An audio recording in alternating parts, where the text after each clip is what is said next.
Bienvenidos una vez más. Continuamos estudiando el Antiguo Pacto.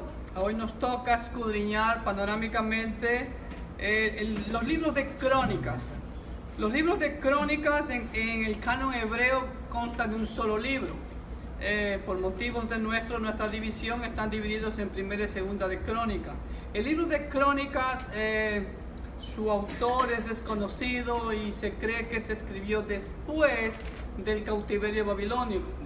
Los mismos libros dan los datos referentes a eso, porque no pudo haberse escrito antes, apareciendo la información, por ejemplo, del edicto del rey persa Ciro. Y este libro de Crónicas, aunque tiene un poco de similitud con los libros de Samuel y Reyes, pero los libros de Samuel y Reyes había un enfoque profético. Recuerden lo que les había manifestado anteriormente. Desde Samuel hasta la deportación a Babilonia, Dios envió siempre profetas ¿a qué? A exhortar al pueblo a volverse a Dios, a que hagan a la manera de Dios y como Dios había estipulado en su pacto. ¿Sí?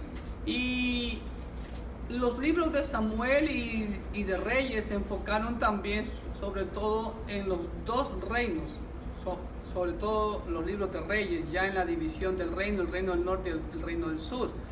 Pero los libros de Crónicas están más enfocados a el rey del sur, Judá. Se nombra de vez en cuando el reino del norte cuando tiene una relación con el reino del sur, Judá. Y en este tiempo del libro de Crónicas está más enfocado en la parte sacerdotal y en la parte levítica. Hay mucho relato en la dedicación al templo, en los servicios que corresponden, en los ministerios que corresponden. Y también algo muy peculiar en este libro de Crónicas: si a usted algún día va a tener un hijo y quiere buscar un nombre bíblico para su hijo, pues busque el primer libro de Crónicas, donde contiene la genealogía más larga que hay en toda la escritura. Entonces, vamos a ver algunos puntos importantes referente a estos dos libros de Crónicas. Estos mismos puntos van a servir tanto para el primer libro como para el segundo libro de Crónicas.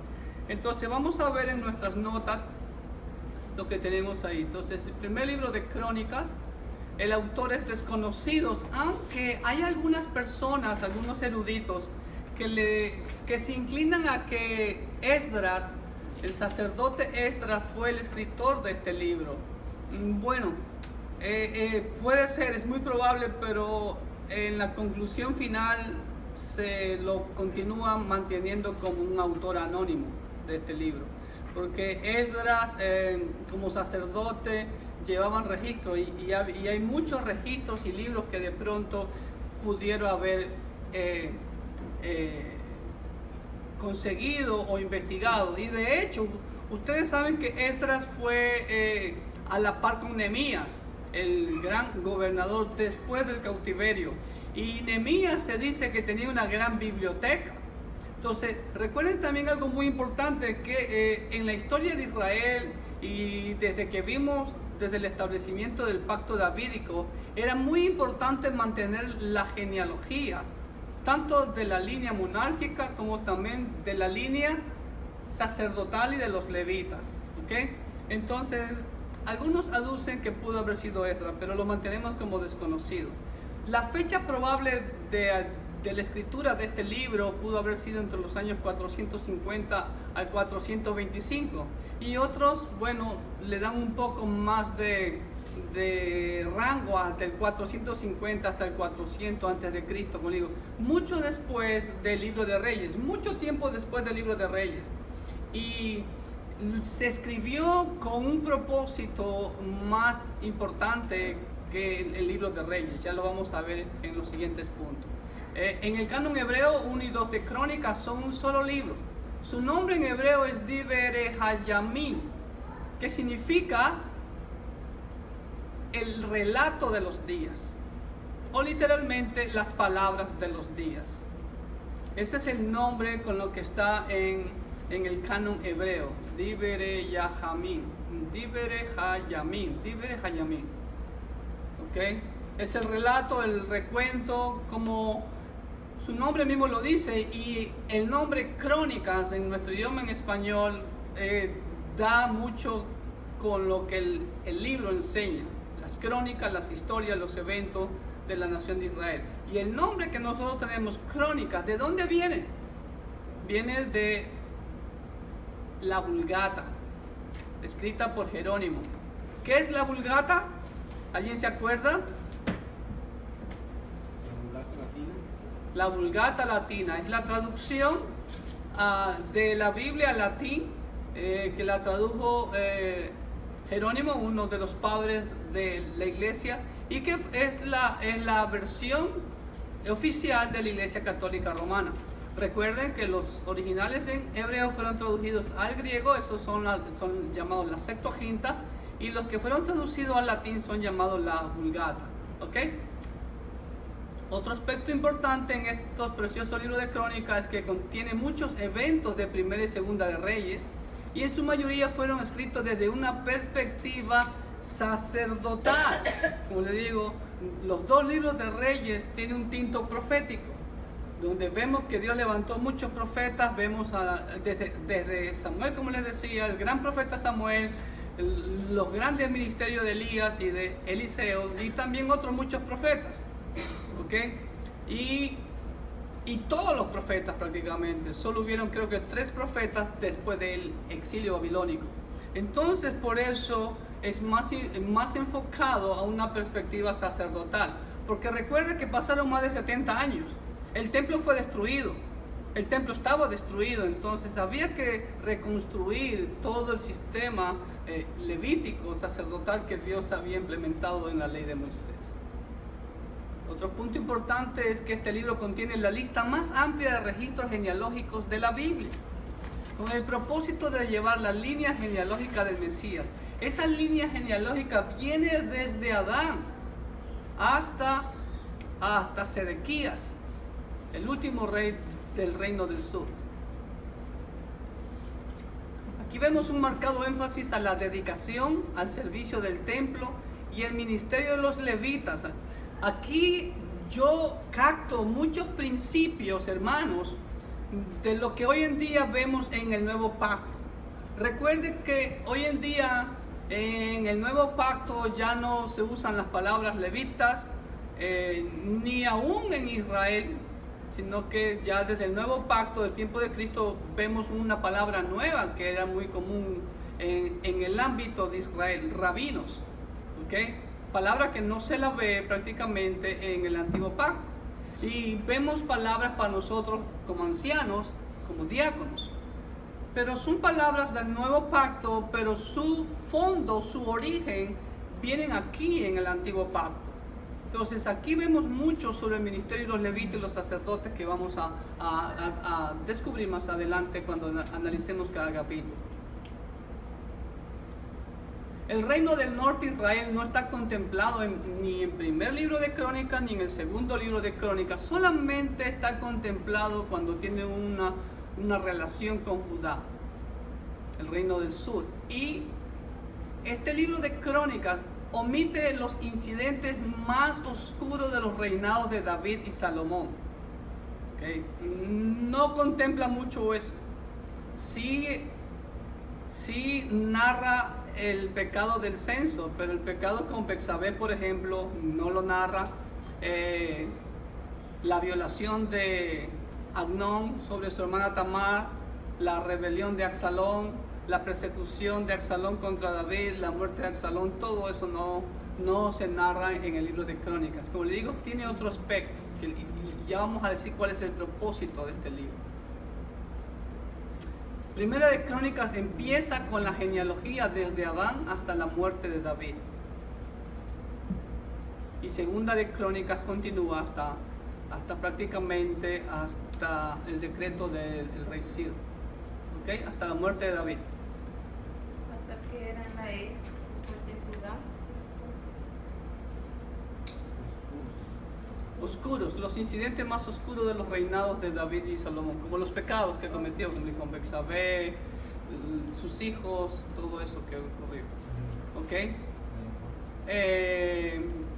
Otro punto importante, el tema de primera y segunda de Crónicas es pasar revista, escuche bien, a la historia de Israel desde los albores de la raza humana hasta la cautividad en Babilonia y el edicto de restauración de Ciro. En pocas palabras, el libro de Crónicas recoge aproximadamente unos 3.000 años de historia, 3.500 años de historia aproximadamente, es lo que calculo, desde Adán hasta la restauración del rey persa Ciro, la restauración de Jerusalén. El propósito del libro es demostrar que la verdadera gloria de Israel se hallaba en su relación con el pacto de Dios. El enfoque se hace siempre en lo que es puro ante Dios, en lo que es válido en el pasado de Israel. ¿A fin de qué? A fin de brindar bases confiables. ¿Para qué? Para que el autor, guiado por el Espíritu Santo, hace el recuento de todo eso, de todo lo puro, de todo lo válido en el pasado, a fin de que en el futuro las nuevas generaciones que vinieron después del cautiverio, ¿sí?, tengan las bases confiables para la reconstrucción de la nación por venir, en todos los aspectos. Y en cierto aspecto vemos claramente que sí sirvió lo mismo que el ministerio de los profetas post-exílicos, en el aspecto de no descuidar lo que Dios ordenaba, pero se fueron al extremo, se volvieron tan legalistas. Y después aparecen ya en el periodo entre los dos pactos, ¿sí?, lo que se conocen como la secta de los fariseos y de los saduceos y todo eso. Y más de la mitad del relato de primera y segunda de Crónicas se repite o tiene su equivalente en otros libros del Antiguo Pacto, especialmente en Génesis, Samuel y Reyes.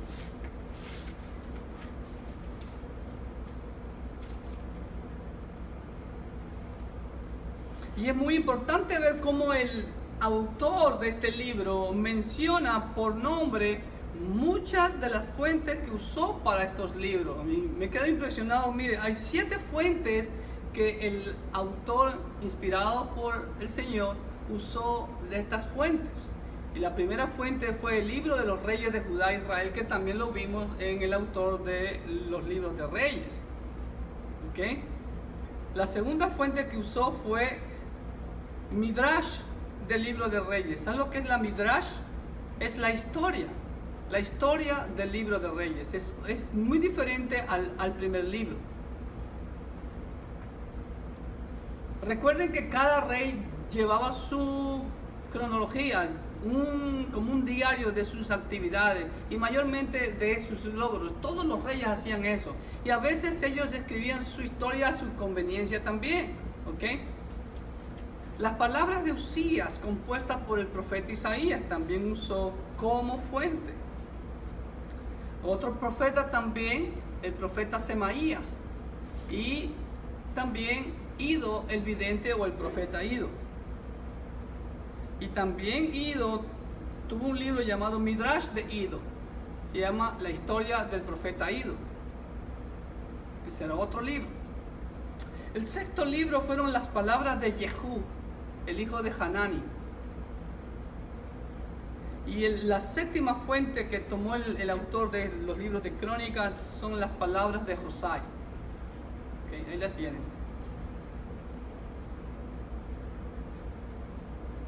¿Estamos? Ahora, la división del libro de este primer libro de Crónicas la he tomado de la Biblia de estudio Scofield. Por eso ahí les puse entre paréntesis Scofield. Y me gusta esa genealogía porque le da una sola división a el rey Saúl. La primera división abarca 9 capítulos, que es la genealogía de los patriarcas y de los 12 hijos de Israel, que abarcan los 9 primeros capítulos. La segunda división abarca solo un capítulo, el capítulo 10, que habla prácticamente de los últimos días y la muerte del rey Saúl. si ve que solamente dedica poco espacio a el rey Saúl, pero la mayor parte del libro abarca el reinado de David y hasta su muerte. Entonces vemos cuál es el enfoque, y dentro de ese reinado del rey David también llegamos hasta la coronación de Salomón como el sucesor de él, y vamos a ver también todos los preparativos que David hizo para el templo y la exhortación que David le hizo a su hijo para que sea un rey que se someta a la voluntad de Jehová. ¿Okay? Y por último, como siempre, tanto en Reyes y Crónicas vemos al Señor Jesucristo como nuestro Rey gobernante. ¿Ok? Entonces vamos a entrar de lleno a analizar brevemente los 29 capítulos que tiene este libro de Crónicas. Anita. Usted dijo que en el antiguo pacto se les llamaba los levitas, y en el nuevo pacto se les conoce como... En el nuevo pacto ya no existen los levitas, ¿ok? Pero ahora existen otras palabras como ancianos y diáconos, ¿ok? Lo vamos a ver también más adelante en los capítulos 23, 24, por ahí, donde se da una lista extensa de todos los servidores en esas áreas. Ya vamos a ver. Pero dijo otra palabra que Sí, ancianos, diáconos. En el antiguo pacto es mucho se ven los sacerdotes y los levitas. Aunque recuerde que los sacerdotes descienden también de la tribu de Leví, pero los sacerdotes eran especialmente, ¿de dónde procedían los sacerdotes? ¿Se acuerdan? De Aarón. Los sacerdotes eran exclusivamente descendientes de la familia de Aarón, ¿ok? Y era con su pena de muerte que alguien tomara ese puesto. Igualmente para los levitas, nadie podía usar o tomar el lugar de los levitas. Por eso vemos, y también aquí lo repite Crónicas, el asunto cuando David quería traspasar el arca de Kiriat Jearim a la casa, a la ciudad de David. Pero lo hizo sobre bueyes y no dio lugar a los levitas. Ya la segunda vez sí trajo los levitas cargaron el arca y ahí fue gozo para toda la nación. ¿Okay? Vamos al primer capítulo, es fácil. El primer capítulo, como le digo, hermano, tiene una cantidad, es contable, pero inmensa, de nombres, genealogía desde Adán hasta los hijos y nietos de Saúl, reyes y líderes de Edom antes de la monarquía en Israel. Increíble, tantos nombres, ¿no? ¿Ok? Entonces eso habla el primer libro. Y puede ser que para algunas personas digan, oh, esto es aburrido, tantos nombres. Hermano, Dios tiene un propósito, porque aquí marca claramente la veracidad. Como vemos en el libro de Lucas, creo que Lucas va, permítanme, Mateo no solo empieza la genealogía desde Abraham, pero Lucas llega hasta Adán, ¿sí ven? Entonces es importante eso para que vea la veracidad de lo que la Biblia enseña.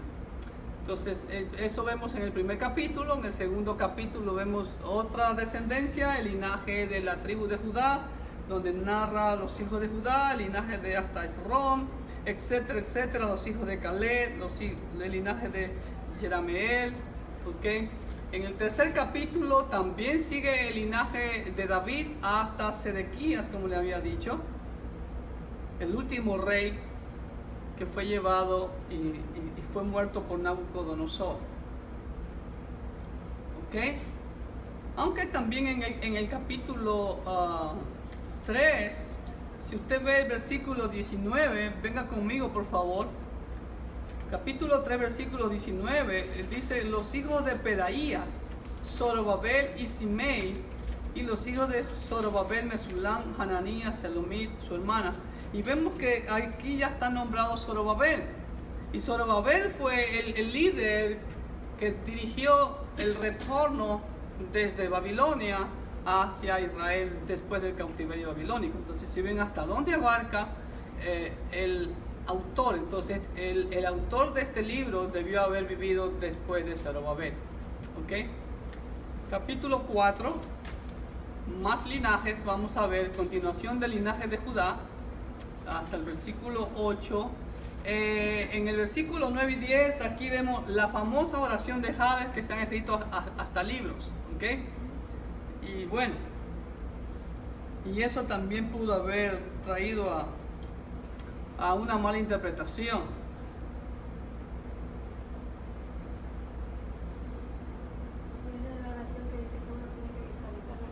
Sí, la oración de que uno tiene que visualizar las cosas. Pero aquí hay un detalle importante, hermanos queridos, que siempre omiten las personas.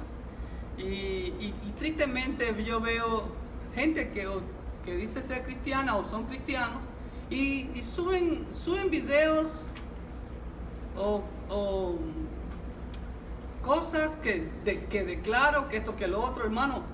Aquí hay un gran principio para recibir las bendiciones. El versículo 10 dice: e invocó Jabes al Dios de Israel. Cuando la Biblia dice que lo invocó, ¿qué significa? Oh, como cualquiera, yo puedo invocar a Dios y que Dios me dé, porque Dios es el genio de la lámpara mágica, y como yo soy su príncipe o su princesa, tiene que concederme. No. En este de Jabes radica en que dice que a veces pedimos mal nosotros. Sí, pedimos mal porque no pedimos de acuerdo a la voluntad de Dios. La voluntad de Dios es nuestra santificación. La voluntad de Dios no es hacernos ricos, ¿ok? Ni que podamos hacer lo que querramos con la libertad en Cristo que tenemos, sino que la libertad en Cristo que tenemos nos debe hacer más y más parecido a Cristo. La libertad en Cristo que tenemos la libertad de servir más y más a Cristo.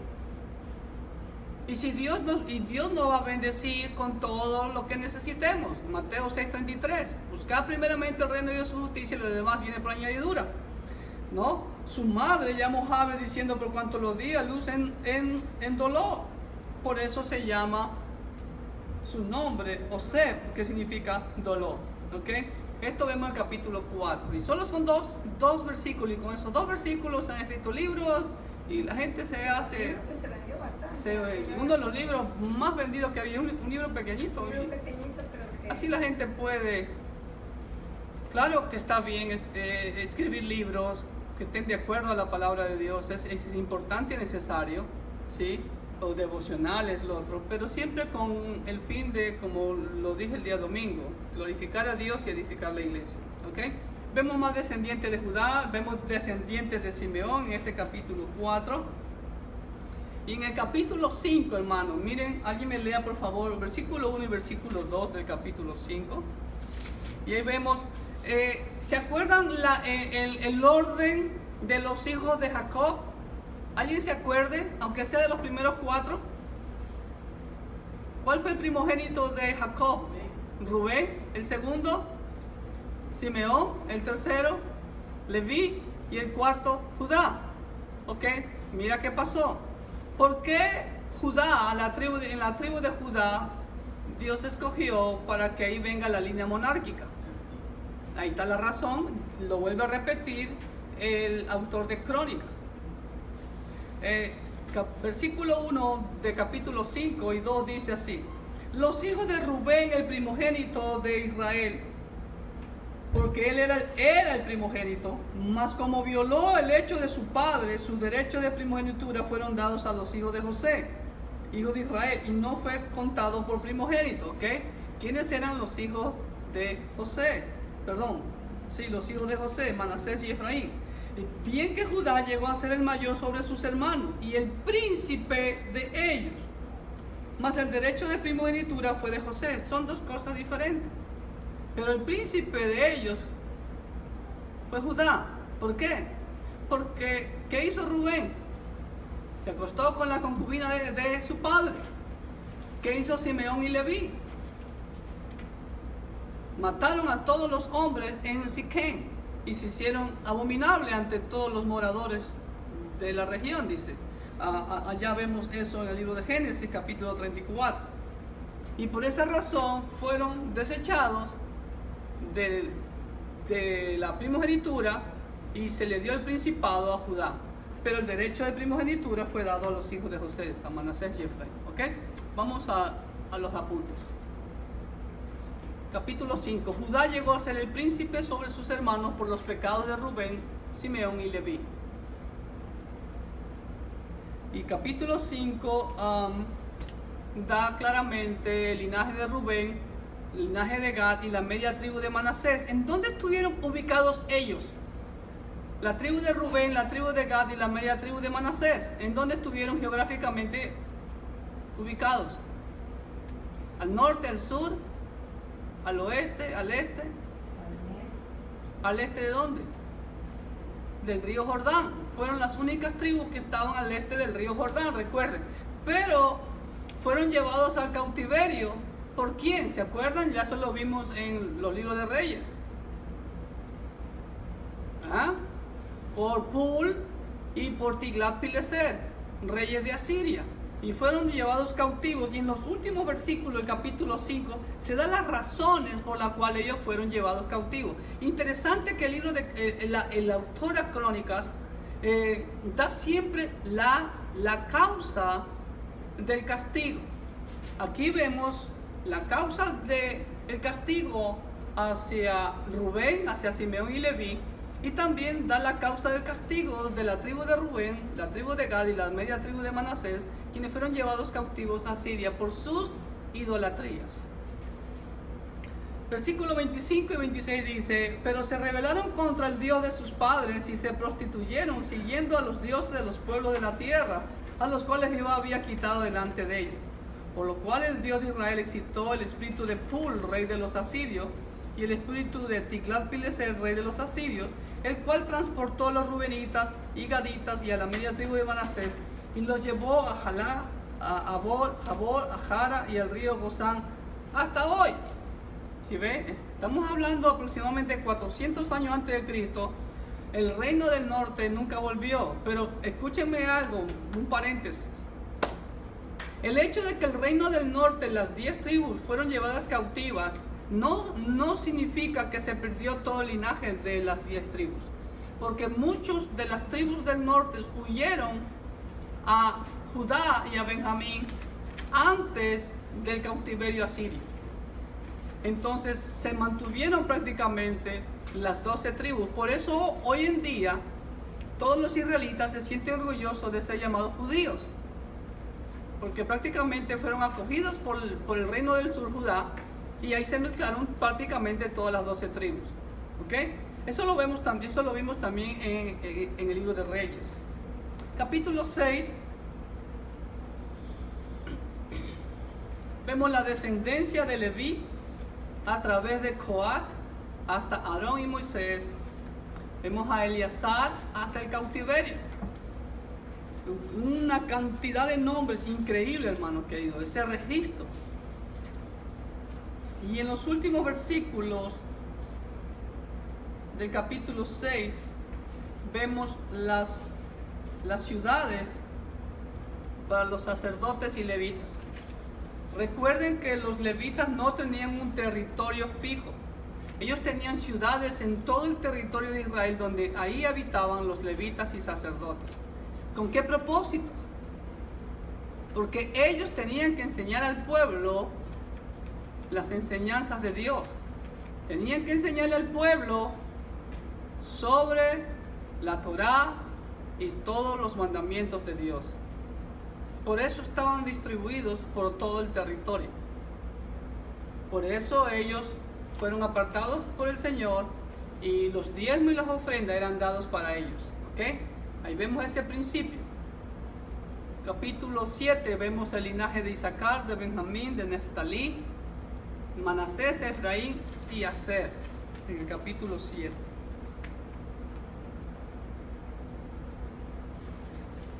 Capítulo 8 vemos linaje y jefes de familias de Benjamín. Y recuerde que de la tribu de Benjamín apareció el primer rey de Israel, que fue Saúl, linaje del rey Saúl.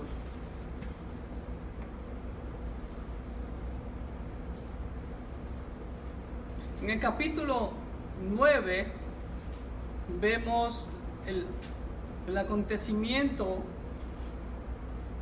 de que Judá es llevada a Babilonia. ¿Por qué fue llevada a Babilonia? ¿Por qué? Porque se portó muy bien con Jehová.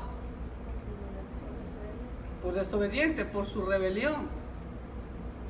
Judá lleva a Babilonia por su rebelión. Lo dice el versículo 1, dice: contado todo Israel por sus genealogías, fueron escritos en el libro de los reyes de Israel, y los de Judá fueron transportados a Babilonia por su rebelión.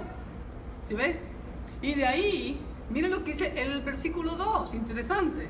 Los primeros moradores que entraron en sus posesiones en las ciudades fueron israelitas, sacerdotes, levitas y sirvientes del templo. Habitaron en Jerusalén de los hijos de Judá, de los hijos de Benjamín, de los hijos de Efraín y Manasés.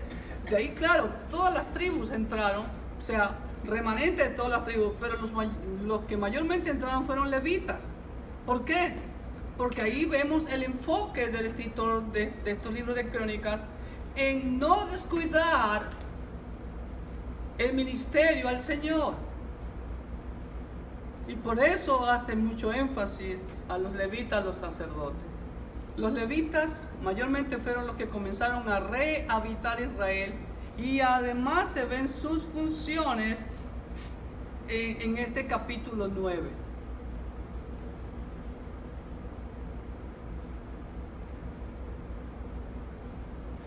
Por ejemplo, el versículo 26 del capítulo 9 dice: porque 4 principales de los porteros levitas estaban en el oficio y tenían a su cargo las cámaras y los tesoros de la casa de Dios. Escuche bien eso. Estos moraban alrededor de la casa de Dios porque tenían el cargo de guardarla y de abrirla todas las mañanas. Esa era la función de los levitas. Y también dice que tenía la función de los tesoros de la casa de Dios. Los sacerdotes no guardaban los tesoros de la casa de Dios. Y vemos ese principio en el nuevo pacto también. ¿Ok? Por eso el pastor, el anciano, el obispo, no tenemos nada que ver con asuntos de finanzas. Los diáconos están para porteros, para finanzas y para otros oficios que vamos a ver más adelante también. ¿Ok? Selah, ya esa fue la reflexión que quería dar.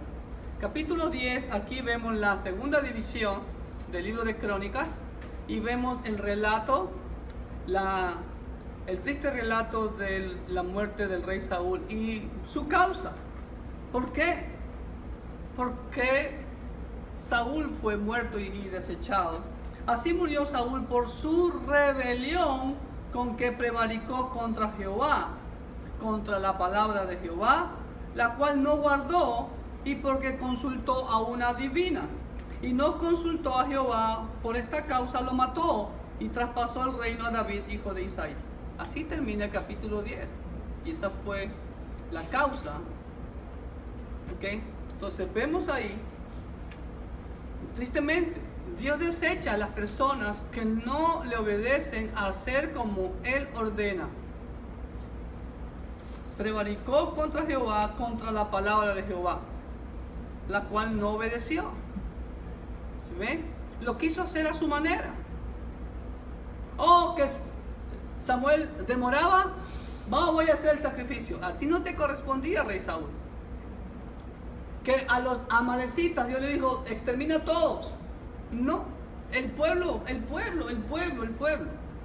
Y mira, ofrenda para tu Dios. No es a mi manera, esa es la manera de Jehová. Amén.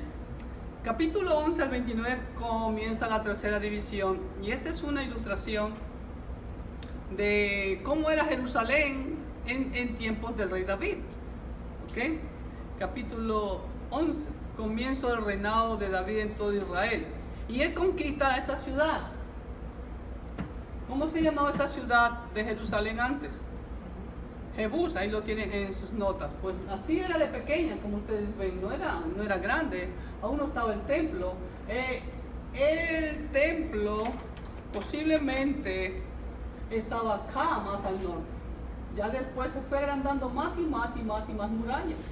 ¿Okay? Este es el famoso Valle de Sidrón. Este era el basurero de toda la idolatría de Jerusalén, y el lado de acá es el Monte de los Olivos.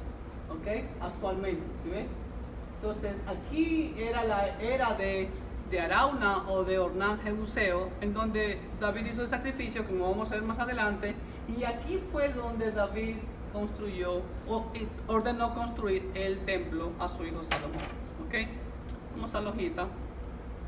Comienzo el reinado de David en todo Israel, y después de que comienza a reinar en todo Israel, conquista Jebús y la convierte en Jerusalén, capital del reino. ¿Okay? Por eso muchos decían aún que Melquisedec era rey de Jerusalén. La palabra Jerusalén no existía en tiempos de Abraham. El rey de Salem, sí. Rey de Salem. Pero la ciudad que había era Jebús. Y esa le puso Jerusalén y Jerusalén. ¿Okay? Ahora, rey de Salem significa el rey de paz. ¿Okay? La hizo su capital. Y vemos también la lista de los valientes de David. Nuevamente, David, algo muy importante que acota el autor a Crónica, da la lista de los valientes. Vemos que es importante el reconocimiento a aquellos que apoyan la obra del Señor y que apoyan al siervo de Dios. Capítulo 12. Valientes de todo Israel se unen a David. Y vemos el buen liderazgo de Amasías. En el versículo 18 dice: llegaron todos, de gente de todas las tribus. Y David estuvo un poquito preocupado. Y miren lo que dice el versículo 17. Dijo: y David salió a ellos y les habló diciendo: si habéis venido a mí para paz y para ayudarme, mi corazón será unido con ustedes. Mas si es para entregarme a mis enemigos, sin haber iniquidad en mis manos, véalo el Dios de nuestros padres y lo demande. Entonces el Espíritu vino sobre Amasai, jefe de los 30, y dijo, los 30 valientes de David, y dijo: oh David, y dijo: por ti, oh David, y contigo, oh hijo de Isaí, paz contigo, y paz con tus ayudadores, pues también tu Dios te ayuda. Y David lo recibió y lo puso entre los capitanes de la tropa. Entonces vemos ahí un buen liderazgo. Ellos vinieron a ponerse a las órdenes de David. Entonces eso es lo que hoy en día los líderes en la iglesia deben de ser. Cuando hay un buen líder que dirige la iglesia, tienen que ponerse a las órdenes. ¿Ok? Capítulo 13. Ahí están las hojitas allá afuera. En capítulo 13 vemos la triste historia de haciendo algo correcto de la manera incorrecta. ¿Sí? Cuando David quiso traer el arca de Kiriat Jearim a la casa de David. ¿Ok? Mire, esas no son las que están allá afuera sobre la mesita. Esas son mis originales.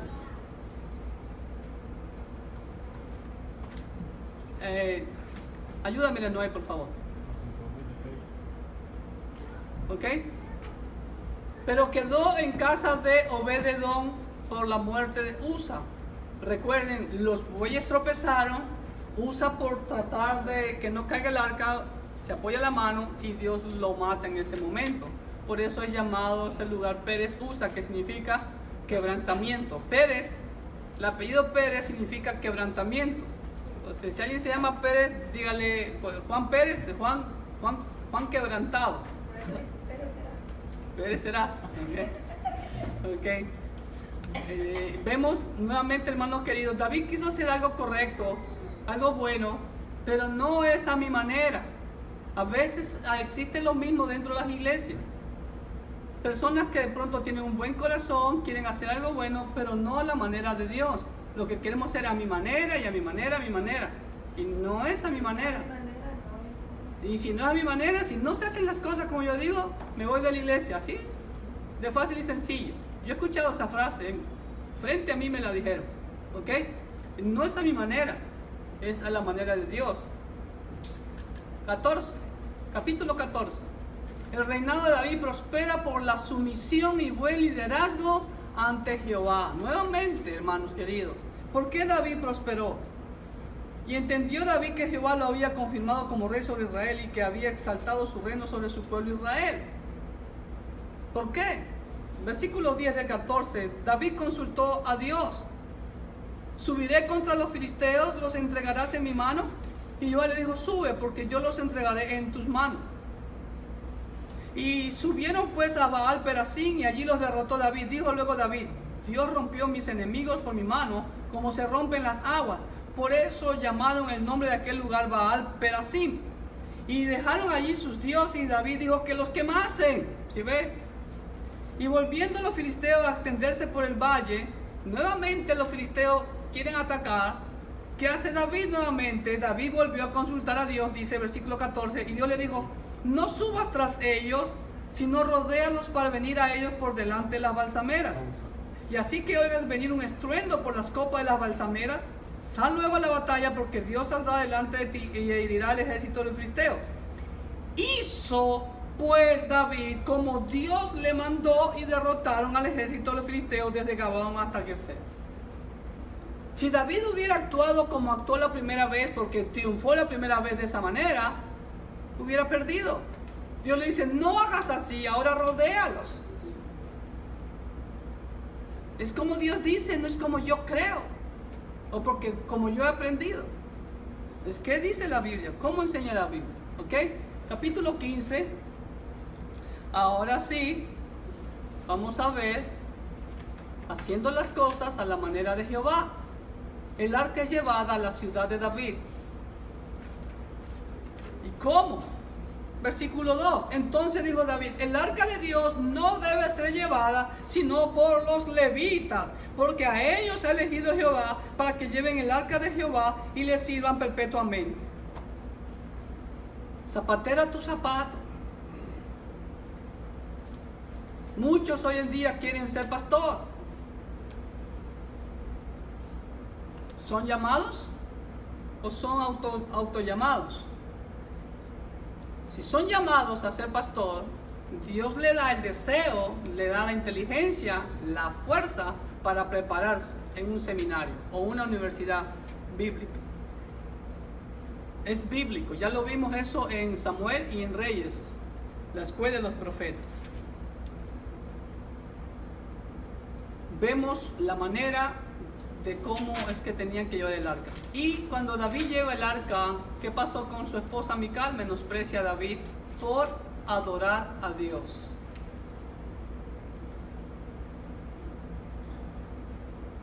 Versículo 28 dice, de esta manera llevaba todo Israel. Mire, y me encanta esta frase. ¿Quién llevaba el arca, hermanos? Los levitas. Pero mira lo que dice 15:28. De esta manera llevaba todo Israel el arca del pacto de Jehová, con júbilo y sonido de bocinas y trompetas y címbalos y al son de salterios y arpas, con todos los instrumentos musicales habidos y por haber. Pero lo importante es, dice que todo Israel llevaba el arca. ¿Por qué? Porque ahí vemos la unidad. El pueblo siguió a su líder. Por eso dice, todo el pueblo llevaba el arca. ¿Ok? ¿Y qué le pasó a Mical por menospreciar cómo David adoraba? Que nunca tuvo hijos, fue estéril. El capítulo 16, vemos que David lleva el arca, la coloca en el lugar que él había preparado. Y David aquí entona un salmo de acción de gracias al Señor. Salmo de acción de gracias y adoración a Jehová ante el arca del pacto.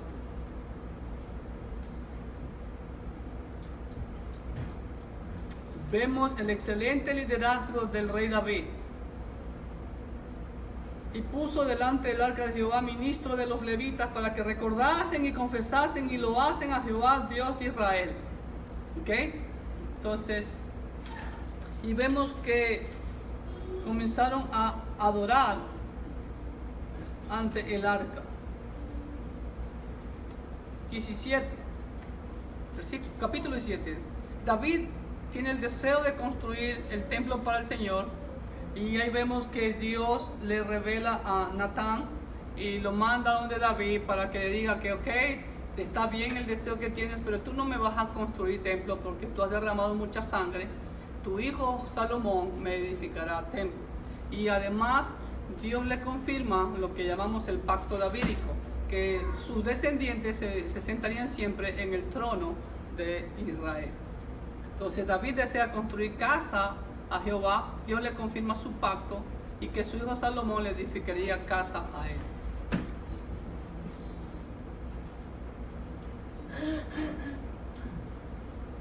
Capítulo 18, hay una frase que se repite 2 veces en este capítulo 18 y vemos, eso lo vimos también en los libros de Reyes, en 2 de Samuel fue que vimos eso. Jehová da la victoria a David donde quiera que iba y vemos que David extendió sus terrenos, David se establece en su reino. Versículo 6 y versículo 13 dice que Jehová daba el triunfo a David donde quiera que iba. ¿Ok? ¿Por qué? Porque David era un buen siervo que hacía lo que Dios le decía. 19. Nuevamente Dios le da la victoria a David y a su ejército sobre los amonitas y a los sirios que fueron contratados por los amonitas. Hermano, el oficio, por así decirlo, de mercenarios no es nuevo. Tiene muchísimos años como la historia, siempre se contrataron hombres. Vemos también en el libro de Reyes eso también, que hasta el rey del norte contrataba a los sirios o a los asirios para que los defendiera o combatiera al reino del sur, por ejemplo. ¿Ok? Entonces David y su ejército destruye a los amonitas y a los sirios contratados por los amonitas. El capítulo 20 nuevamente otro triunfo de David sobre el Rabá de los amonitas, y ahí vemos que Joab toma la ciudad, pero manda a llamar a David para que David venga y tome la corona que tenía el rey de Rabá, una corona bien grande, y fue colocada sobre David. Y también tuvo el triunfo sobre los filisteos.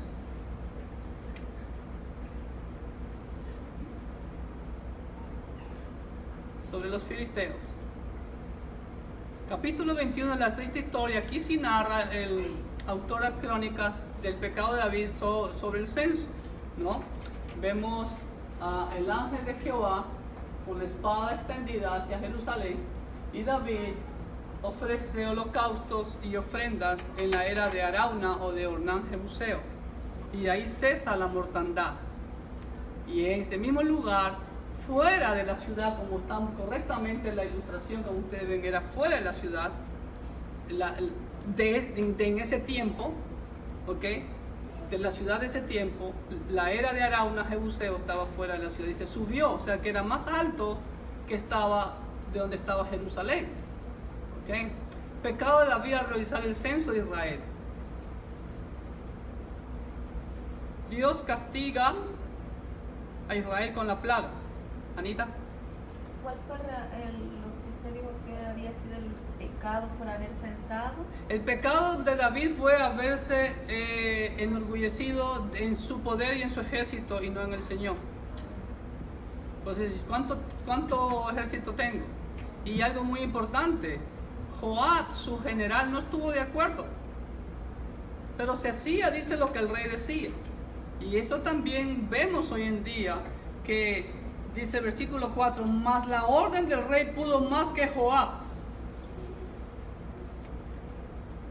Porque la orden del rey, versículo 6, era abominable a Joab.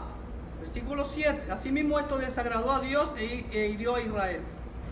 Y hoy en día pasa así, hay ciertos líderes también por el otro lado, que se hacen lo que yo digo, a mi manera. Digo, no es a mi manera, esa es la manera de Dios. No es en mi fuerza, es en la fuerza de Dios. ¿Sí? Estamos. Entonces, Dios castiga a Israel con la plaga, la misma que terminó cuando David ofreció holocaustos a Jehová en la era de Ornán Jebuseo, o también llamado Arauna Jebuseo. ¿Ok? Ya después de eso, Dios pone paz en el territorio de Israel, y ya David, avanzado en años, comienza a hacer los preparativos para el templo. Entonces, David prepara materiales para el templo, y adivina quiénes usó. Dice claramente que usó a extranjeros. a sidonios y tirios para la construcción del templo. ¿Ok? David prepara materiales para el templo usando extranjeros, a sidonios y tirios, gente de Sidón.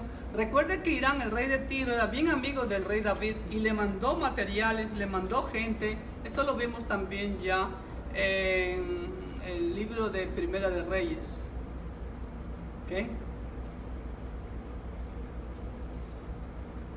Entonces vemos cómo Dios usa aún a extranjeros para la construcción de su casa.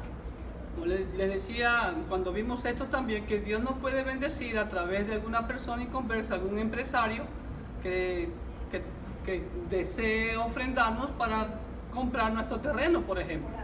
¿No? ¿Estamos?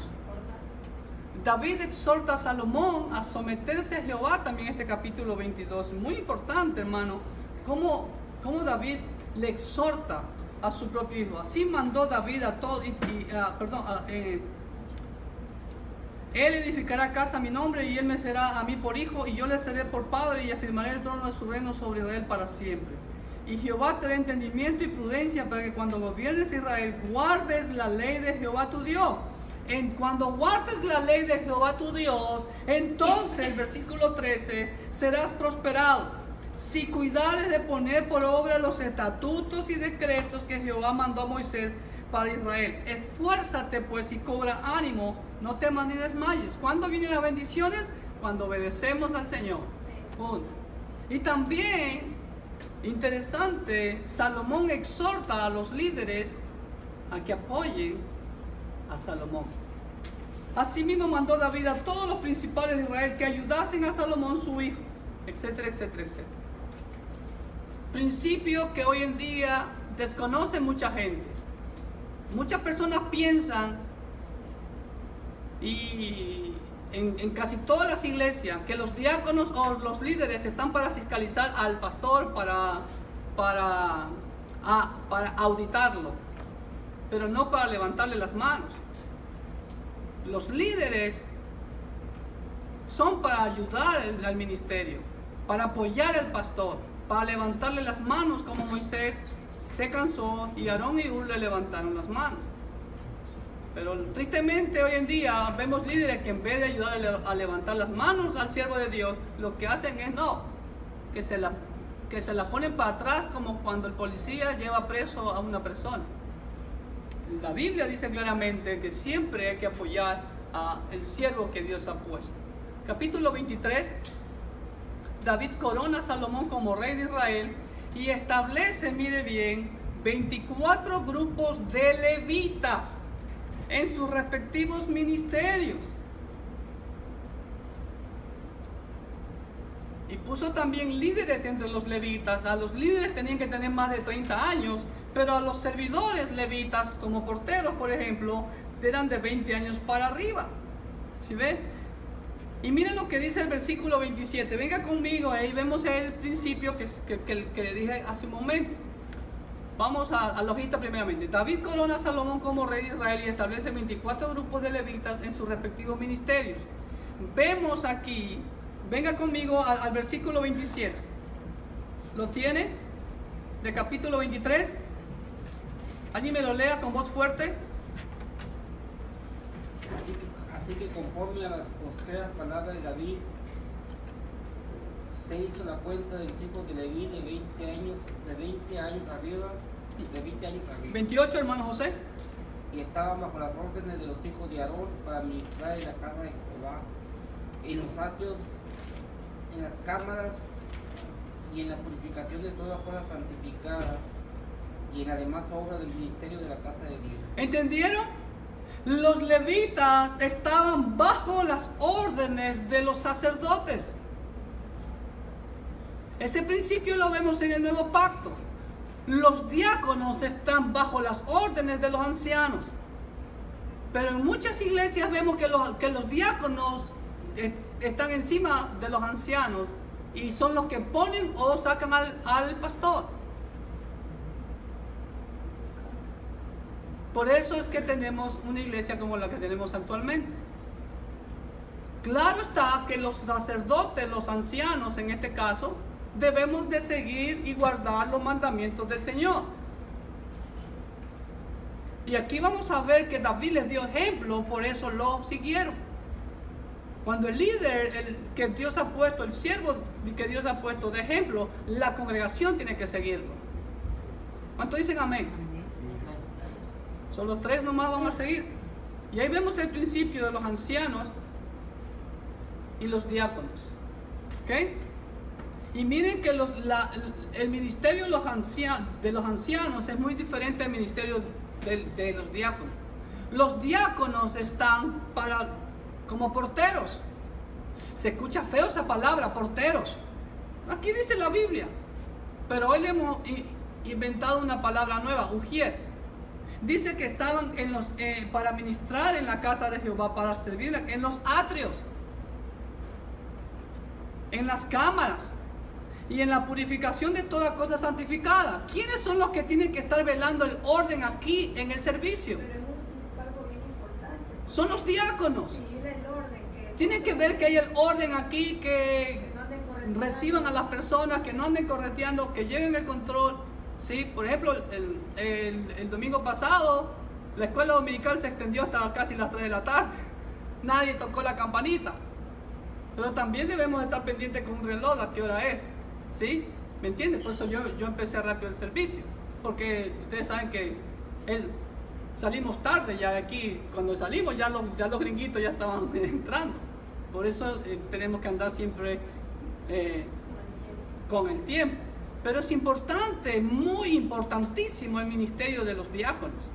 Muy importantísimo. Hay 2, pero uno funciona. ¿Ok?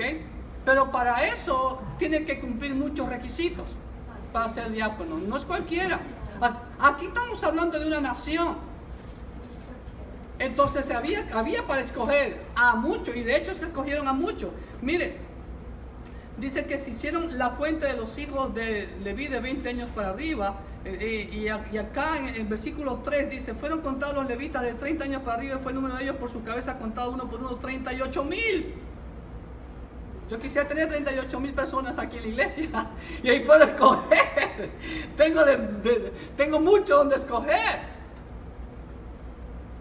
Pero una de las falencias que tenemos en nuestra iglesia es que no tenemos muchos varones. No hay de dónde escoger. Pues ustedes me ven el día domingo yo haciendo una cosa, otra cosa, otra cosa, otra cosa. Eso no es correcto. No es correcto. ¿Ok? Es importantísimo el ministerio diaconal. Y entendiéndolo como es un servidor que está a las órdenes del pastor. Y no puede ser mujer. Sí, diaconisa. Sí hay en el nuevo pacto. ¿Me entienden? Pero como le digo, tiene que estar a las órdenes del pastor. 24. Capítulo 24, David, miren lo que hace David. David y el autor a Crónicas se enfoca, como dije al principio, mucho en lo que es el servicio sacerdotal, el servicio de los levitas en el templo, mucho del orden. Hermano, aquí vemos mucho los principios que deben de regir hoy en nuestras iglesias.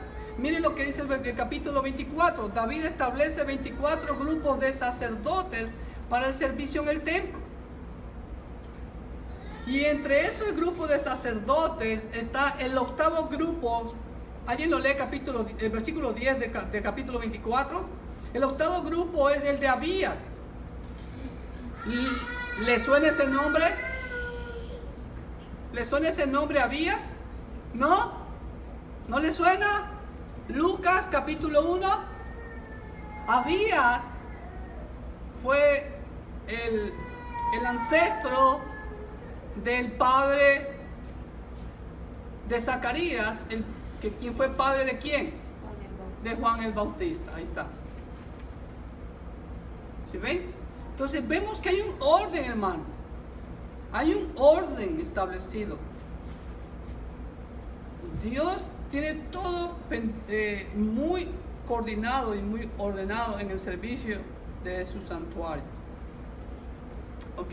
Estos fueron distribuidos para su ministerio, para que entrasen en la casa de Jehová según les fue ordenado por Aarón, su padre, de la manera que le había mandado Jehová, el Dios de Israel. No es a mi manera. lo dice muchas veces, sobre todo este libro de Crónicas. Capítulo 25, también los hijos de Asaf. Hermano, venga conmigo rapidito. Ajá, aquí les voy a dar duros a esos falsos profetas. ¿Qué es profetizar? Estoy cansado de decirlo. Profetizar no es adivinarte que el próximo año vas a tener un mejor carro, una mejor casa, o que te vas a ir de viaje, o esto que lo otro, que por aquí por allá. Decirte cosas bonitas. Profetizar es proclamar palabra de Dios, es ministrar a Jehová, es exhortar al pueblo a que se vuelva de sus pecados y que se vuelva a la obediencia a Dios. Capítulo 25 dice: asimismo David y los jefes del ejército. Ojo, ¿quiénes son los que colocan a los que ministran? Ojo, David y los jefes del ejército apartaron para el ministerio a los hijos de Asaf, de Gemá y de Jedutún. ¿Para qué? Hello, ¿están conmigo? ¿Abrieron sus Biblias? ¿Están aquí? 25:1. Para que profetizasen con arpas, ok, con salterios y címbalos. ¿Cómo profetizan con arpas, con salterio y con címbalos? ¿Se dan cuenta de lo que significa profetizar? Aún con los instrumentos significa proclamar y darle gloria a Dios. No es decirle cosas bonitas a las personas para engreírlas o mimarlas y decirles cosas bonitas que le van a suceder. ¿Me entiendes? ¿Sí? Si andas en obediencia, Dios te va a bendecir, correcto es, pero si andas en pecado, mi deber es decirte, ¿sabes qué, hermano? Como profeta de Dios, te llamo al arrepentimiento en el amor de Dios, arrepiéntete de tu pecado. Esa es la función profética. Y aquí vemos que profetizaban con los instrumentos musicales, ¿ok?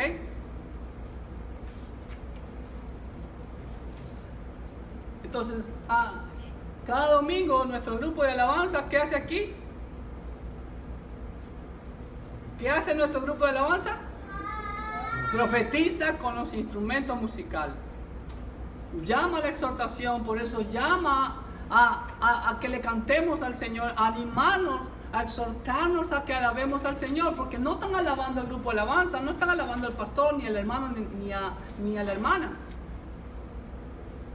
Y si hay que aplaudir, aplaudimos. Si tengo que levantar las manos, levanto. Si es que tengo que arrodillarme, me arrodillo. Adoración a Dios no es para nadie más. David y los líderes establecen 24 grupos para la alabanza a Jehová. ¡Wow! 24 grupos de alabanza tenían, ¿me imagínense? ¿Ah? Y se ve quiénes son los que escogen. El pastor y los líderes, apegados a él, los que son fieles a él. 26. Aquí vemos el establecimiento, miren, de los porteros en el templo. Ahí dice claramente. También fueron distribuidos los porteros. ¿Qué son los porteros? Los arqueros ahorita en el Mundial de Fútbol. No, esos no son los porteros, esos son los arqueros. Pero le llaman porteros también, ¿no? Si ve, los que guardan las puertas, los que guardan el orden. Que si estamos orando, no permita que nadie entre a interrumpir, que un niño no esté corriendo y esto. Porque eso distrae, eso desconcentra de la adoración al Señor, la reverencia que se le debe dar. Por eso yo me pongo allá como portero también. Y me pongo cuando va a orar Noé, yo me pongo, lamentablemente hay dos puertas, le he dicho a mi hermano que se ponga ahí en la otra puerta, no deje entrar a nadie hasta que terminemos de orar, porque para mí, y a la luz de la Biblia, es una falta de respeto que yo esté entrando cuando se está orando. ¿Sí? Orden, hermanos, vemos orden aquí. Establecimiento de los porteros del templo, los levitas a cargo de las finanzas.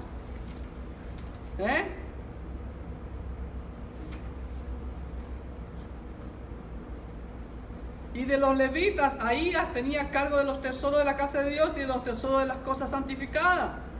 ¿Se dan cuenta? Son los diáconos encargados de la finanza, no el pastor. Pues yo no cuento ni firmo cheques, ¿ok? Ni doy reportes financieros. Eso es trabajo de los diáconos. Nombramiento de funcionarios para asuntos exteriores, otros gentes que apoyaban a David en otros asuntos. ¿Ok? Vemos muchos colaboradores, hermanos, ¿se dan cuenta? Para la casa de Dios, muchos, ¿sí ven? Capítulo 27. Vemos también más colaboradores, establecimiento de 12 líderes, escúchenme bien lo que dice aquí, 12 líderes que sirvan los 12 meses del año al rey. Un líder y todo su equipo servían al rey en un mes del año. Eso dice el capítulo 27, interesantísimo.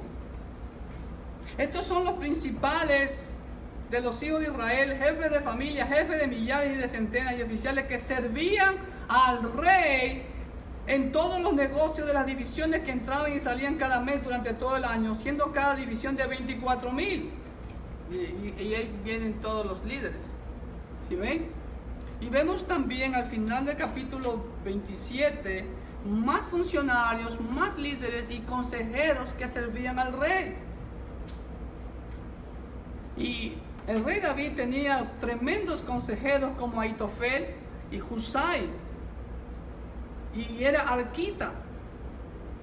Y también tenía a Joiada, hijo de Benaía, ¿sí? Y Joab, tremendo general que fue Joab, fiel a David hasta casi el final. En el final, nomás que se le fue el avión, apoyó a Adonías, ¿sí? Para que tome el trono de Israel cuando Dios ya había escogido a Salomón. ¿Ok? Capítulo 28. David convoca a todos los líderes de toda la nación y también delante de su hijo Salomón, que lo va a coronar como rey.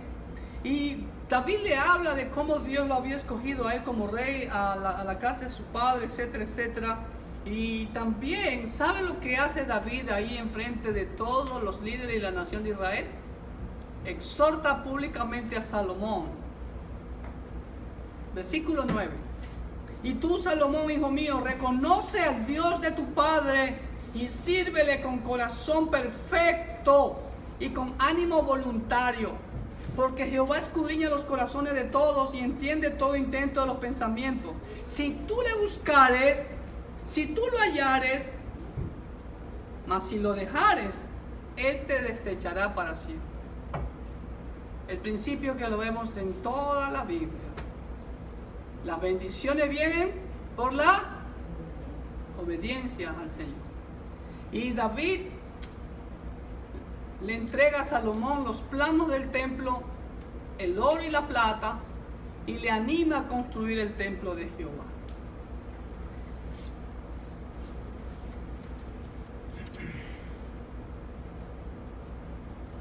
Y el último capítulo de este libro, de este primer libro de Crónicas, vemos el ejemplo del rey David. David pone el ejemplo de ofrendar voluntariamente para la casa de Jehová. ¿Y qué hacen los líderes? ¿Qué hacen los líderes? ¿Qué deben hacer los líderes cuando el siervo de Dios pone el ejemplo? Seguir el ejemplo. Y los líderes siguen su ejemplo. Amén, hermanos. Amén.